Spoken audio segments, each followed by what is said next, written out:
i-check ang pag-asa magtanday. Kay unsa man ning kalakihan sige manggaon-uwan gyud mga kahigalaan kagahapon pa man Nya tibok gabi gauwan gyud dagko ra maglusok ang uwan. Gahapon pa ni. Kabantay mo ako gi-post din sa Facebook page mga higala gahapon dagko maglusok ni uwana oy. Onya kagabi tibuok gyud. Ato i-check ko na may ganitong weather specialist gikan sa pag-asa magtandas tunin niya karon si Jumer Eclarino. Jumer, kumusta? May buntag live karon sa DYHP Aramin Cebu kay FM. Unsay latest sa atong kahimtang sa panahon? Yes, Atty. Rapil, good morning. May buntag sa atong tanan ug sa tanan tigpaminaw sa DYHP kini atong latest weather update karong adlaw. Padayong nakaapekto ang shoreline since kahapon diri sa Visayas shoreline panagtagpo ng bugnaw na hangin gikan sa amihan ug init na hangin gikan sa silangang Pasipiko. So kini ang cause ng atong mga pag-uwan since yesterday. Og tibok Visayas karong adlaw makasinati kita madag-o mo na kalangitan og naay usahay kusog ng mga pagulan na posible ang flash floods or landslides ilabi na sa mga identified na mga highly vulnerable na prone areas and also kini mga nagpuyo sa sapa. So karong orasa so naatay orange heavy rainfall warning nakataas diri sa portion of Cebu. So diri sa Cebu kasama diri ang kining Metro Cebu o Central Cebu, northern part of Cebu ug also southern part of Cebu, and rest of Negros province is orange heavy rainfall warning. So kining orange heavy rainfall warning so threatening kini ang baha ug landslide sa mga prone areas. Samtang rest of the Visayas yellow heavy rainfall warning ug kining rainfall advisories. So padayon ta mag-monitor sa gi-issue nato na color-coded na heavy rainfall warnings.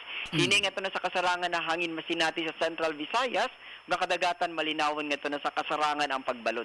Temperatura sa Cebu 24 to 29 degrees Celsius, haring adlaw mosalop alas 5:51 karong hapon. Philippine Standard Time alas 6:36 karong buntag. Ikan diri sa Mactan, Visayas. Yes, good morning. Okay. Kini ni ang until when man ta makasinati aning siging uwan-uwan kaha Jumer sa inyong forecast daron sa inyong Within monitoring? today, sir, sa Central Visayas is expected nato inani ang atong weather condition tungod kini sa shoreline. So makasinati ta mga uwan. Naay break pero pila ka hours and then balik na sa mga pag-uwan within today. So critical karong adlaw. But tomorrow, arang-arang na ang atong weather condition diri sa Central Visayas. Okay. Pila naman ka oras ning siging inuwanay base sa inyong monitoring diha? Actually, sir, since gabi ipata naka-record ang mga pag-uwan. So karon orasa napay mga kusog na pag-uwan. So since ganihang kadlawon is ang atong mga na-record na heavy rains.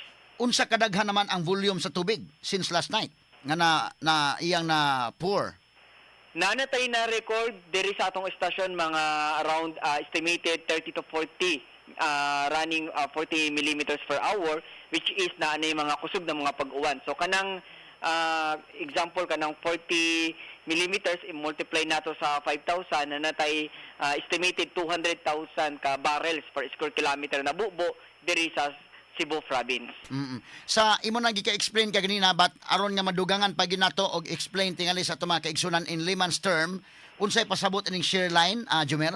Shoreline, sir, so usahay most dominant mo gawas kini during ting-amihan season. So pag ting-amihan season diri December, January, February, so kini atong amihan season. So amihan season alam natin is bugnaw na hangin.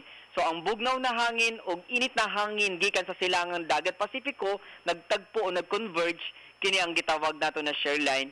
So pag nagtagpo ang bugnaw ug init na hangin makamugna kini na mga kusog na mga pag-ulan. Okay. Salamat kay Jumer Eclarinos paghatag panahon namo diri sa DYHP ug IFM. Way sa pa yan, sir. Daghang salamat, mag-amping tatanan ug padayon ta mag-monitor sa latest weather update. Good morning.